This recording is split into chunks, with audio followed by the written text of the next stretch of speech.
நீங்கள் பார்த்து கொண்டிருப்பது உங்கள் ஜாஷுவா டிவி. சகல ஜனங்களுக்கும் நற்செய்தி.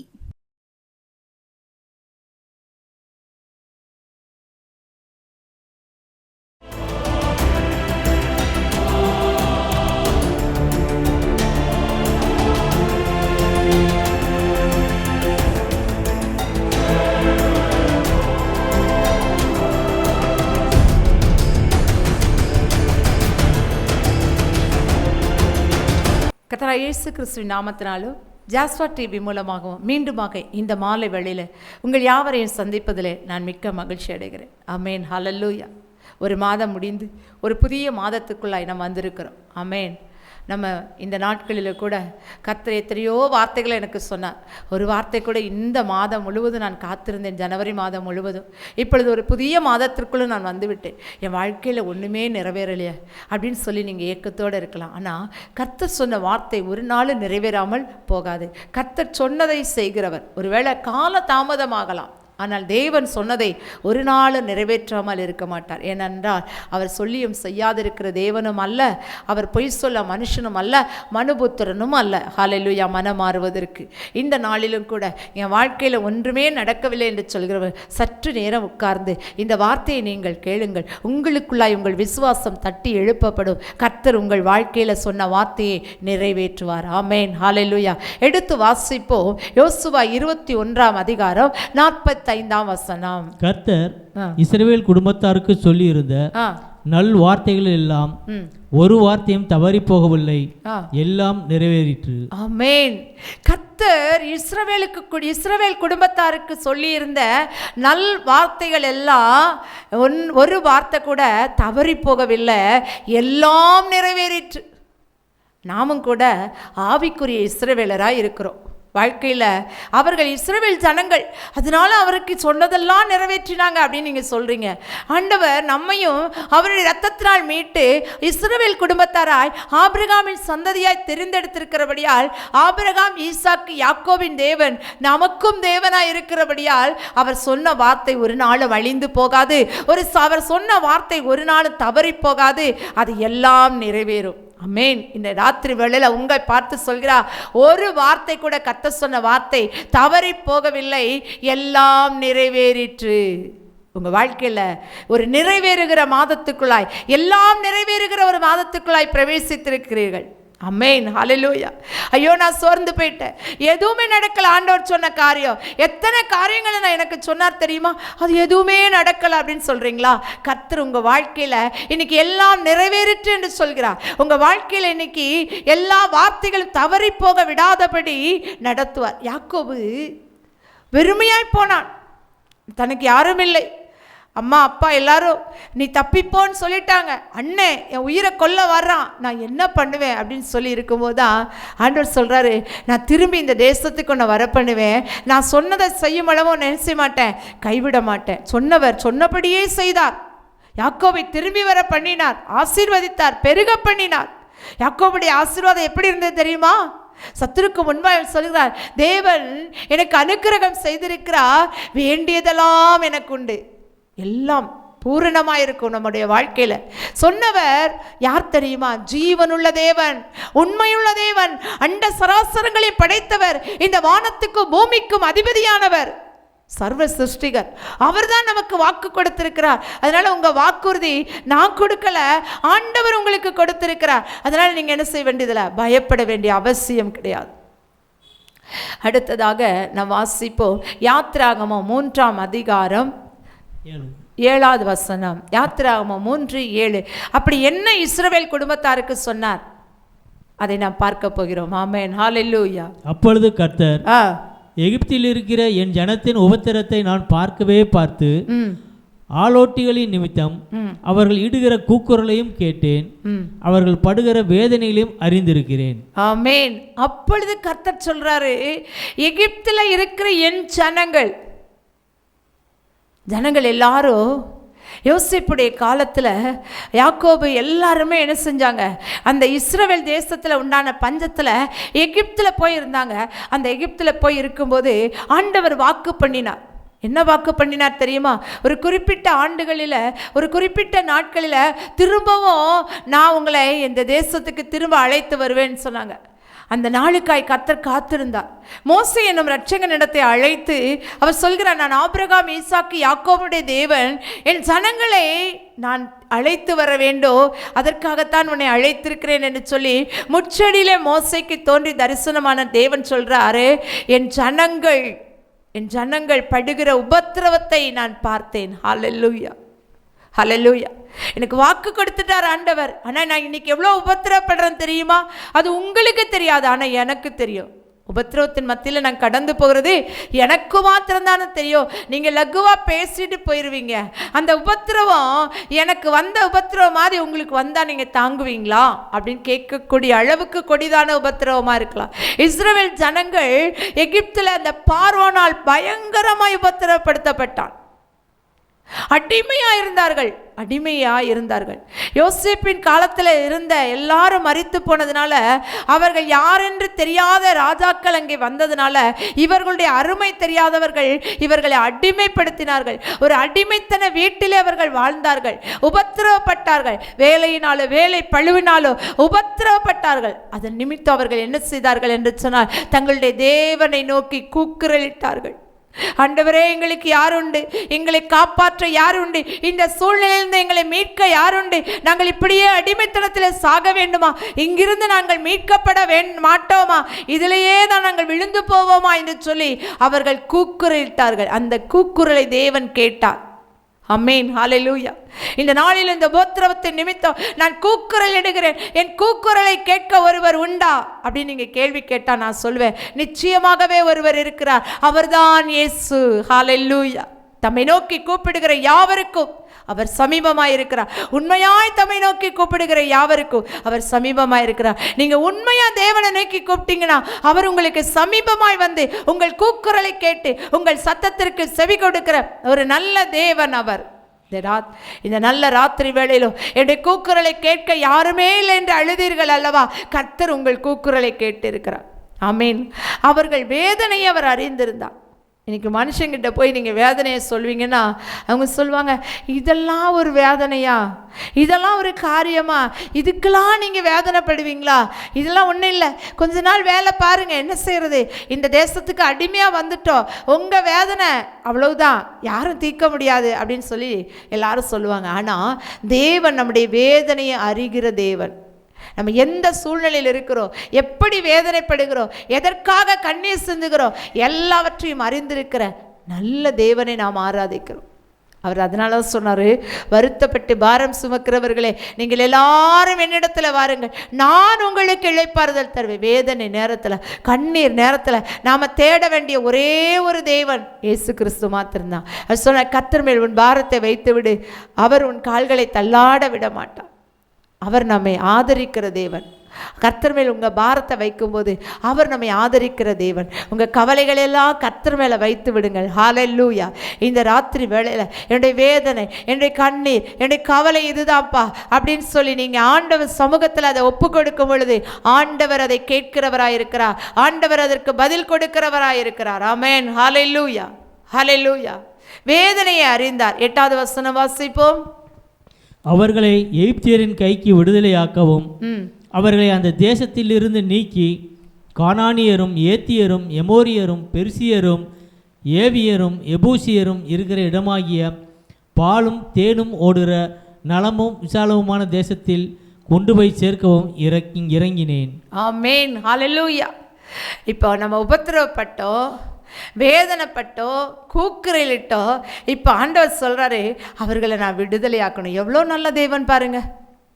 அப்படியே உபத்திரத்தில் இருக்கட்டும், அப்படியே வேதனையில் இருக்கட்டும், அப்படியே கண்ணீருக்குள்ளே இருக்கட்டும், அவங்க அழுது கூக்குரலிடட்டும் அப்படின்னு சொல்லி வேடிக்கை பார்க்கிற ஒரு தேவனை அல்ல, விடுதலையாக்குகிற ஒரு தேவனை நாம் ஆராதிக்கிறோம். அவர் விடுவிக்கிறவர். நம் ஆத்துமாவை விடுவிக்கிறவர், நம்முடைய கண்ணிகளிலிருந்து நம்மை விடுவிக்கிறவர், நம்முடைய கட்டுகளிலிருந்து நம்மை விடுவிக்கிறவர், நம்முடைய எல்லா சூழ்நிலையிலிருந்து நம்மை விடுவிக்கிறவர், என்னுடைய ஏழ்மைத்தனத்திலிருந்து என்னை விடுவிக்கிறவர், என்னுடைய அடிமைத்தனத்திலிருந்து என்னை விடுவிக்கிறவர். இதுவரை எனக்கு ப்ரமோஷனே கிடைக்காமல் நான் கஷ்டப்பட்டு கொண்டிருக்கிறேன். என் வாழ்க்கையில் ஒரு விடுதலை வருமா? நிச்சயமாய் உங்களுடைய வாழ்க்கையில் ஒரு விடுதலை வரும். என் படிப்பில் நான் முன்னேறவே முடியல, என் வாழ்க்கையில் ஒரு விடுதலை வருமா? நிச்சயமாய் என்னுடைய வாழ்க்கையில் ஒரு விடுதலை வரும் என்று சொல்கிறார். அவர் விடுதலையாக்குகிற ஒரு நல்ல தேவன். விடுதலை ஆக்குவது மாத்திரமல்ல, அவர் சொல்கிறார் பாலும் தேனும் ஓடுகிற, ஆமென், ஒரு ஆசீர்வதிக்கப்பட்ட ஒரு தேசத்தை நமக்கு வைத்திருக்கிறார். ஆசீர்வதிக்கப்பட்ட ஒரு வாழ்க்கையை வைத்திருக்கிறார். நான் ஏன் உபத்திரவப்படுறேன்? நான் ஏன் கூக்குரலிடுறேன்? நான் ஏன் வேதனைப்படுறேன்? கர்த்தர் நம்மை விடுதலையாக்கி ஒரு ஆசீர்வதிக்கப்பட்ட ஒரு இடத்துக்கு நேராய் கொண்டு போவதற்காக தவிர வேறு எதற்காகவும் இல்லை. ஆமென், ஹல்லேலூயா. அவர் சொன்ன நல் வார்த்தை ஒன்றும் தவறிப் போவதில்லை. எல்லாம் நிறைவேறுகிற காலத்திற்குள்ளாய் நாம் வந்துவிட்டோம். உங்களுக்கு தேவன் சொன்ன வார்த்தையை கர்த்தர் நிறைவேற்றுவார். அவர் வாக்கினால் சொன்னதை கையினால் நிறைவேற்றுகிற ஒரு நல்ல தேவனை நாம் ஆராதிக்கிறோம். ஆமென், ஹல்லேலூயா. எல்லாரும் தேவனுக்கு நன்றி செலுத்துவோம். ஏனென்று சொன்னால் அவர் வாக்கினால் சொன்னதை தம்முடைய கரத்தினால் தன் கையினால் நிறைவேற்றுகிற நல்ல தேவனை நாம் ஆராதிக்கிறபடியால் நாம் ஒரு நாளும் கஷ்டப்பட வேண்டிய அவசியம் இல்லை. அவர் சொல்கிறார் பாலும் தேனும் ஓடுகிற அந்த தேசத்துக்கு நேராய் கொண்டு போவேன். அந்த தேசம் எப்படிப்பட்டது? நலமான ஒரு தேசம். அங்கே எனக்கு பலவீனம் இல்லை, அங்கே எனக்கு வியாதி இல்லை, அங்கே எனக்கு துன்பம் இல்லை, அங்கே எனக்கு துயரம் இல்லை. ஏனென்று சொன்னால் என்னுடைய வாழ்க்கையில் நலமான ஒரு தேசத்துக்கு நேராய் நான் கொண்டு போடப்படுகிறேன். இவ்வளவு நாள் நான் இடுக்கத்தின் மத்தியிலோ ஒடுக்கத்தின் மத்தியிலோ அடிமைத்தனத்திலும் வாழ்ந்தேன். இப்போ ஒரு விசாலமான இடத்திற்கு நேராய் என்னை கர்த்தர் கொண்டு போகிறார். ஆமென், ஹல்லேலூயா. விசாலத்திலே கொண்டு போய் நிறுத்துகிற தேவனுக்கு நாம் நன்றி செலுத்துவோம். நம்முடைய வாழ்க்கையிலும் நாம் படுகிற பிரயாசம் ஏன் தெரியுமா? இயேசு கிறிஸ்துவை ஏற்றுக்கொண்ட நாளிலிருந்து என் குடும்பத்தாலோ மற்றவர்களாலோ நான் நிந்திக்கப்படுகிறேன், அவமானப்படுத்தப்படுகிறேன், ஒடுக்கப்படுகிறேன், உபத்திரப்படுகிறேன், கூக்குரலிடுகிறேன். என் கூக்குரலை யாருமே கேட்கவில்லையா அப்படின்னு நீங்கள் சொல்வீங்கன்னா, கர்த்தர் எதற்காக இந்த உபத்திரவத்தின் மத்தியில் கொண்டு போகிறார் தெரியுமா? விடுதலையாக்கி உங்களை பாலும் தேனும் ஓடுகிற அந்த பரம கானானுக்கு அழைத்து செல்ல. அங்கே நலம், அங்கே துன்பம் இல்லை, அங்கே துயரம் இல்லை, கண்ணீர் இல்லை, பசி இல்லை, தாகம் இல்லை. அந்த தேசத்துக்கு நேராக அங்கே நம்மை ஒடுக்க ஒருவரும் இல்லை. விசாலமான ஒரு ஸ்தலத்திலே நாம் நடப்பதற்கு நேராகத்தான் கர்த்தர் நம்மை நடத்துவதற்கு கொண்டு செல்கிறார். அவர் சொன்ன நல் வார்த்தையில் ஒன்றும் தவறி போவதில்லை, ஒன்றும் என்ன செய்யவில்லை, ஒரு நாளும் நிறைவேறாமல் போவதும் இல்லை. எல்லாவற்றையும் நிறைவேற்றுகிற தேவன் நம் மத்தியில் இருக்கிறார். ஆமென், ஹல்லேலூயா. 9வது வசனத்தை வாசிப்போம். அப்பொழுதும் இஸ்ரவேல் புத்திரரின் கூக்குரல் என் சந்நிதியில் வந்து எட்டினது. எகிப்தியர் அவர்களை ஒடுக்குகிற ஒடுக்குதலையும் கண்டேன். ஆமென், ஹல்லேலூயா. அவங்க கூக்குரல் என் சந்நிதியில் வந்து எட்டிருச்சுப்பா. இனி என்னால் என்ன செய்ய முடியாது, சும்மா இருக்க முடியாது. என் ஜனத்துக்காய் நான் வைராக்கியம் கொண்டு அந்த பார்வோனின் சேனையை அவனையும் அழிக்க நான் முற்படுவேன். அதற்காகத்தான் அவருடைய கூக்குறுதலையும் அவருடைய ஒடுக்குதலையும் நான் கண்டிருக்கிறேன். அதனால் நான் சும்மா இருக்க மாட்டேன். யுத்தம் செய்கிற கர்த்தராய் இந்த இடத்துல வெளிப்படுவார். இதுவரை நான் சத்ருவினால் போராடி கொண்டிருக்கிறேன், சத்ரு என் மேல் யுத்தம் பண்ணி கொண்டே இருக்கிறான் என்று சொல்லி கண்கலங்கி போய் நிற்கிறீர்களா? இந்த சத்ருக்கு ஒரு முடிவே வராதா? அவன் திரும்ப திரும்ப எனக்கு விரோதமாக ஏவிக்கொண்டு இருக்கிறான், திரும்ப திரும்ப எனக்கு பலவிதமான இச்சைகளை கொடுத்து கொண்டிருக்கிறான். நான் என்ன செய்ய வேண்டும் என்று சொல்லி நீங்கள் கலங்கி போயிருக்கிறீங்களா?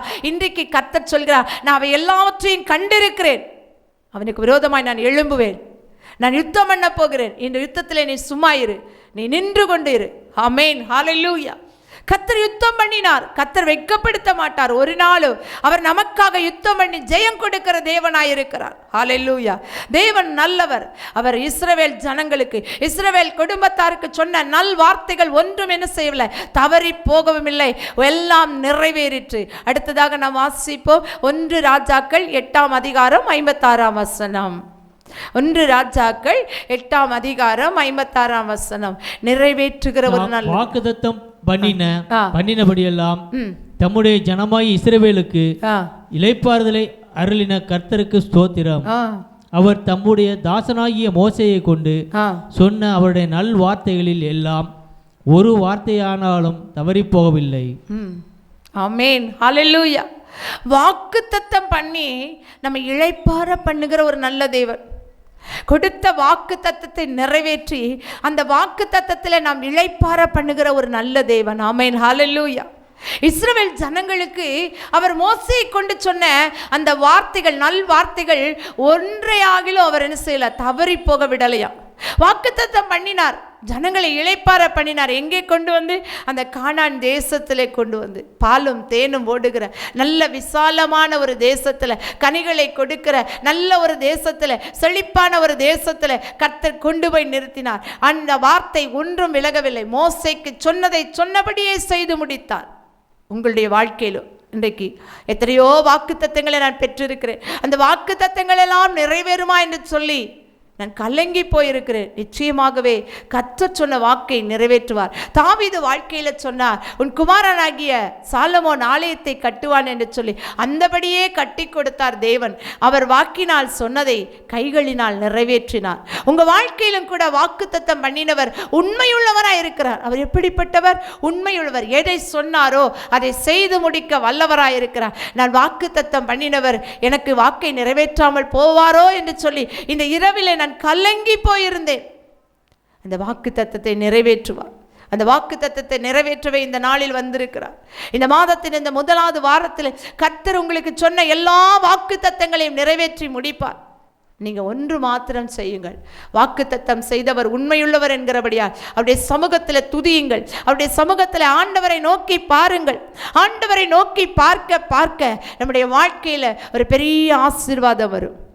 தாவீதுடைய வாழ்க்கையில் வாக்குத்தத்தம் நிறைவேறுவதற்கு காரணம் என்ன தெரியுமா? அவன் தேவனை துதித்தான். தேவனை துதிக்க துதிக்க அவனுடைய வாழ்க்கையில் அவர் சொன்ன எல்லா வாக்குத்தத்தங்களும் நிறைவேறிற்று. இன்றைக்கு நீங்கள் தேவனை துதிக்கிறவர்களாய், தேவ சமூகத்தில் வேதத்தை தியானிக்கிறவர்களாய், வேதத்தின்படி வாழ்கிறவர்களாய் இருப்பீர்களானால் உங்கள் வாழ்க்கையிலும் வாக்குத்தத்தங்கள் நிறைவேறும். வாக்குத்தத்தம் நிறைவேறவில்லை என்று சொல்லி ஒரு நாள் வேதனைப்பட வேண்டாம். அது தாமதிக்காது. அது தாமதித்தாலும் அது நிறைவேறும். ஆமென், ஹல்லேலூயா. தேவன் அனுப்பின அந்த வார்த்தை கிரியை செய்யாமல் ஒரு நாள் திரும்பாது. அது கிரியை செய்யும். எத்தனை நாட்கள் ஆனாலும் உங்கள் வாழ்க்கையில் அந்த வார்த்தை கிரியை செய்யுமே தவிர உங்களை வெறுமையாய் விடாது. இத்தனை சொல்லியும் என் வாழ்க்கையில் இதெல்லாம் நடக்குமா என்று சொல்லி நீ சோர்ந்து போயிருக்கிறாய் அல்லவா? கர்த்தர் உன்னை பார்த்து சொல்கிறார், நான் சொன்னதை செய்யும் அளவும் உன்னை கைவிடுவதில்லை. நான் சொல்லியும் செய்யாதிருப்பேனோ? உனக்கு நான் சொன்னதை செய்வேன். ஆபிரகாம் வாழ்க்கையில் வாக்கு பண்ணினார். 75 வயதில் ஒரு வாக்கு தத்தம் கொடுத்தார். உனக்கு ஒரு சந்ததியை தருவேன், ஒரு ஆண்மகனை கொடுப்பேன் என்று சொல்லி 25 ஆண்டுகள். எவ்வளோ கடினமான காலம் பாருங்க. 25 ஆண்டுகள் காத்திருந்தார். 100 வயதில் ஒரு குமாரனை கொடுத்தார். ஈசாக்கு என்று பெயரிட்டார். சொன்னவர் உண்மையுள்ளவர். ஆபிரகாமின் தேவன் இன்றைக்கு நம்முடைய தேவனாய் இருக்கிறார். அவர் சொன்னதை நிறைவேற்றுவார். யாக்கோபை உயர்த்தினார். யோசேப்புக்கு ஒரு வாக்கு கொடுத்தார். அந்த வாக்கு தத்தம் நிறைவேற 13 ஆண்டுகள் அவன் காத்திருந்தான். பல உபத்திரவங்களை சந்தித்தான். சிறைச்சாலையில் தள்ளப்பட்டான். பல கன்னிகளுக்கு நேராய் கடந்து சென்றான். ஆனாலும் அவன் தேவனை மறக்கவில்லை. கர்த்தரும் அவனோடு கூட இருந்தார். அவனோடு கூட இருந்த கர்த்தர் அவனை உயர்த்த சித்தம் கொண்டு ராஜாவின் அரண்மனையில் உயர்த்தினார். வாக்கு தத்தம் பண்ணினவர் உண்மையுள்ளவர். அவர் வாக்கு மாற மாட்டார். அவர் சொன்ன நல் வார்த்தைகள் ஒன்றும் ஒரு நாள் தவறி போகாது. சொன்னதை அப்படியே செய்து முடிப்பார். ஒருவேளை மனுஷன் சொன்னதை என்ன செய்வான்? மறந்து போவான். ஆனால் தேவன் என்ன செய்ய மாட்டார்? மறக்கவே மாட்டார். அவர் சொன்னதை செய்கிற ஒரு நல்ல தேவனாக இருக்கிறார். என்னுடைய வாழ்க்கையில் எத்தனையோ வாக்கு தத்தங்களை தேவன் கொடுத்தார். அது நிறைவேறவில்லை என்று சொல்லி நீங்கள் கண்கலங்கி போய் நிற்பீர்களானால் கர்த்தர் சொன்னதை செய்யும் அளவும் உங்களை கைவிடுகிற தேவன் இல்லை என்பதை உறுதியாய் நீங்கள் நம்ப வேண்டும். உறுதியாய் உங்கள் மத்தியில் கர்த்தர் சொல்கிறபடியால் நீங்கள் எல்லாரும் கர்த்தரை நோக்கி ஸ்தோத்திரம் செலுத்துங்க. கர்த்தர் உங்களை உயர்த்துவார். ஜெபிப்போமா? ஆண்டவரே, உம்மை நோக்கி நாங்கள் பார்க்கிறோம். ஆண்டவரே, உம்மை நோக்கி நாங்கள் பார்க்கிறோம். ஆண்டவரே, இந்த ராத்திரி வேளையில் ஆண்டவரே, வாக்கு தத்தம் பண்ணினவர் நீர் உண்மையுள்ளவர் ஐயா.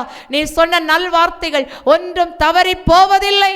இயேசுவின் நாமத்தினால் ஆண்டவரே, நீர் சொன்ன எல்லா வார்த்தைகளும் நிறைவேறினபடியால் நன்றி செலுத்துகிறோம். நீர் நிறைவேற்றுகிறீர். நீர் நிறைவேற்றுகிற தேவனாய் வெளிப்படுகிறீர். அதற்காய் ஸ்தோத்திரம். உங்க வார்த்தையை எங்களுக்கு அனுப்பி விடுதலையாக்கும். உங்க வார்த்தை எங்களை விடுதலையாக்கட்டும். உங்க வார்த்தை எங்களை உயர்த்தட்டும். மகிமைப்படுத்துகிற தேவ கரம் எங்களை மகிமைப்படுத்த ஒப்பு கொடுக்கிறோம். ஆண்டவரே, இயேசுவின் நாமத்தினால எல்லா வாக்கு தத்தங்களையும் நிறைவேற்றி எங்களை உயர்த்தும். ஆண்டவரே, ஆசீர்வதியும் ஆண்டவரே என்று சொல்லி ஜெபிக்கிற ஒவ்வொருவரையும் கர்த்தர் ஆசீர்வதிப்பீராக. ஒவ்வொருவரை உயர்த்துவீராக. ஒவ்வொருவர் மேலும் உம்முடைய ஆசீர்வாதம் இறங்கட்டும் இயேசுவின் நாமத்தினால. வாக்குத்தத்தத்தில் சோர்ந்து போயிருக்கிற பிள்ளைகளை இன்றைக்கு உயிர்ப்பெழ செய்து வாக்குத்தத்த உண்மை பண்ணினவர் உண்மையுள்ளவர் என்பதை உறுதிப்படுத்தும் ஆண்டவரே. உம்முடைய நாமத்தினால எல்லாம் நிறைவேறுகிறபடியா ஸ்தோத்திரம். மோசேக்கு சொன்ன நல்வார்த்தைகளை நிறைவேற்றின கர்த்தர், இஸ்ரவேல் ஜனங்களை கானானுக்குள் பிரவேசிக்க பண்ணின தேவன், நலமும் விசாலமான தேசத்திலே கொண்டு போய் விட்ட தேவன், ஆசீர்வதிக்கப்பட்ட ஒரு தேசத்திலே கொண்டு போய் விட்ட தேவன். நம்முடைய பிள்ளைகளையும் ஆசீர்வாதத்தின் ஊற்றுகளுக்களாய் நடத்தும், பெரிய காரியங்களை செய்யும். ஒவ்வொரு பிள்ளைகளுடைய வீட்டுகளில் இருக்கிற எல்லா குறைகளை நிறைவாக்கும் இயேசுவின் நாமத்தினால். பொல்லாத வல்லமைகள் விலகட்டும் இயேசுவின் நாமத்தினால். உங்க நாமத்தை மாத்திரம் உயர்த்தும் மீட்பர் இயேசு நாமத்து நல்ல பிதாவே. ஆமேன், ஆமேன். இந்த செய்தியை கேட்ட உங்கள் யாவரையும் கர்த்தர் தாமே ஆசீர்வதிப்பாராக. ஆமேன், ஆமேன்.